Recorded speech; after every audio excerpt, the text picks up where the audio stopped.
Martian Manhunter was first introduced in the Detective Comics issue number 225. Dr. Mark Erdell is working on a strange contraption. Claiming to have built the robot brain of the century, he believes that it is capable of allowing him to venture out into the cosmos and probe other dimensions. Filled with curiosity, he pushes the button, wondering at which frontier it will take him. Instantly, the room is thrown into a colorama of brilliant dancing lights. For long moments, the brain crackles and buzzes until there's a vivid flash, revealing that it has transported an alien rather than transporting him elsewhere. The alien introduces himself as jonjonzz, a scientist from Mars. He then asks the doctor if it's possible for him to return to his world, but due to the thinking plot of the brain, it will take a lot of time. John displays his metamorphic powers by shape-shifting to a human, shocking Dr. Erdell. In an instant, the doctor's heart weakens as everything is coming to him as a shock. A moment afterwards, Dr. Erdell is seen laying down, expressing his forgiveness, as he doesn't have any more time to send John back to his world. Stranded on Earth, John looks up to Mars, thinking of his homeworld and the project they're working on. He knows that until there's no technology to bring him back, he's stuck on Earth indefinitely. With such thoughts, he decides that it's only right to explore his new homeworld. John heads out and explores his new environment and realizes that Earth is far behind than Mars, even being plagued with crimes. This prompts him to find a solution for it.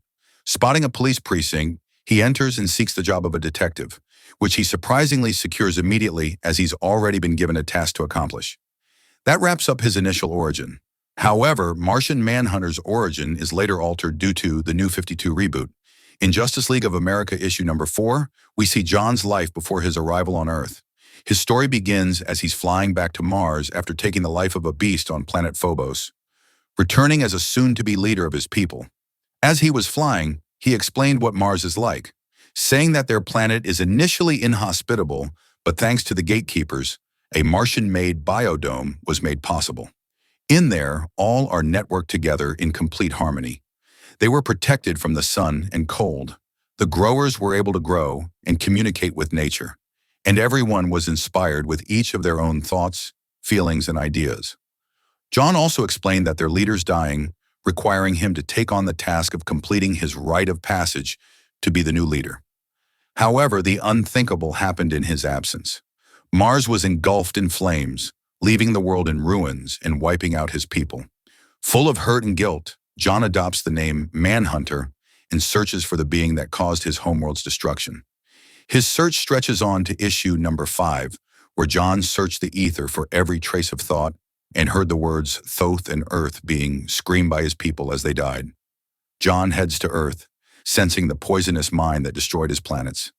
There he finds Thoth, explaining how he connected with the Martians. As Thoth was explaining, John lands a punch, knocking Thoth to the ground.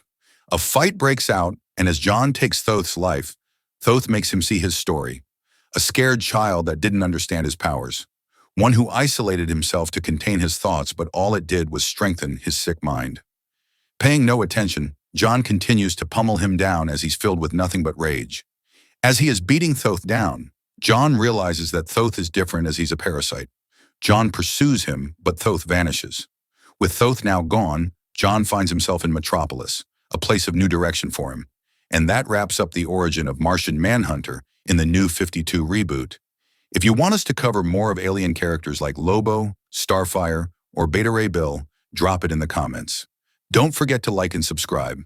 Thanks for watching, and tell us which Martian Manhunter moment is your favorite.